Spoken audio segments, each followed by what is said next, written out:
Hey guys, TimeBoy601, and today we're going to be doing something a little bit different. We're going to be doing a game review. The game we're going to be reviewing is Mr. Shifty. Now, Mr. Shifty, by the name, sounds like it would be some sort of like creepy dude kind of person, but he's not. He's actually just your average teleporting crime-fighting hero. So Mr. Shifty is an action puzzler in the vein of games like Hotline Miami. Its art style is very reminiscent of comic books, and it suits this game well because the protagonist is kind of like a superhero, but not really. The game has two controls, shift and punch. You'll use those two controls to fight your way through 18 levels of a crime lord's mega skyscraper.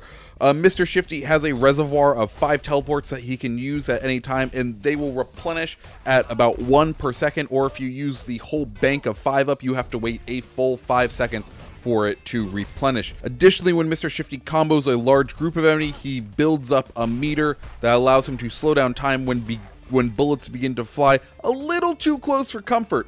Now, the early levels of Mr. Shifty feel like a large game of cat and mouse. You see your targets in the other room, you plan out your teleport, you shift in, you take a couple of them out, then you shift out. This is helped out because the game has pretty much one little dot, and that lets you know if you hit the shift button, that's where you're going to shift to, or if you press the attack button, that's where you are going to attack to.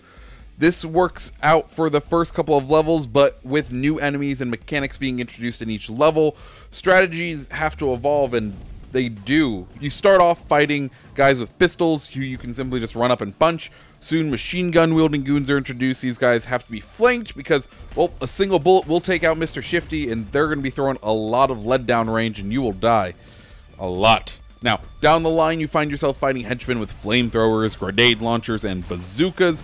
Beyond that upgrade in muscle for the bad guys, new game mechanics are also added, like rooms that prevent shifting, auto-firing turrets that fire machine guns and rocket launchers, and even landmines are added, each adding a different layer to the game's sandbox. Now, these mechanics gradually increase the difficulty for the player over the course of the game. The difficulty curve holds fairly well into the late game. The fact is, when you die, which you're going to do a lot, like I said earlier, the load back in is fairly quick. This encourages you as the player to try different tactics to solve the puzzles. The developers have put a lot of thought into that, which is really nice. Now, once you hit the last couple of levels, the game hits a hard difficulty spike.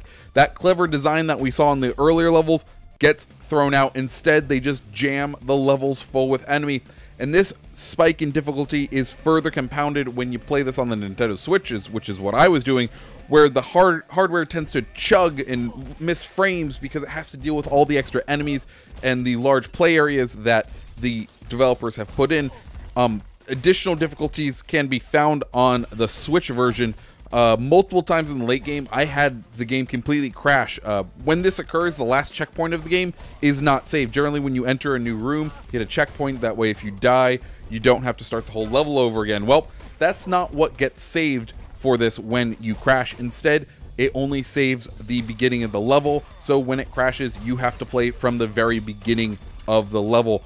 What really got me kind of perturbed with this is there was one instance where I beat a whole level, went to go to the elevator to get to the next floor, essentially getting the stage complete, and the game crashed. And I had to play the whole level that I had just beaten, that I spent 20 minutes on trying to beat.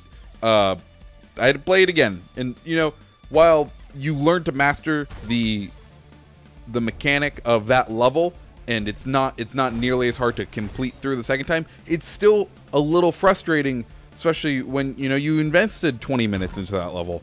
Now, that being said, the game finds a great home on Switch. This is the small indie game that you want to fill your Switch with, that, you know, when you're not feeling like you want to play Zelda or Mario Kart in the coming weeks, you hop over to this and you invest 10, you invest 20 minutes on it, and it's great. The overall length of this game is about 5 to 6 hours, and you can buy it on either the Nintendo Switch or Steam for $14.99, which for me, I felt like it was a really good value for that money, and I hope we continue to see great little indie games like this. So yeah, guys, that is my review of Mr. Shifty. What did you think? Do you think you're going to be picking up Mr. Shifty? Would you like to see more reviews like this on the channel? Let me know down in the comments. As always, make sure you've hit that subscribe button. Give me a thumbs up if you like the video, guys. I hope you have a great rest of your day. See ya.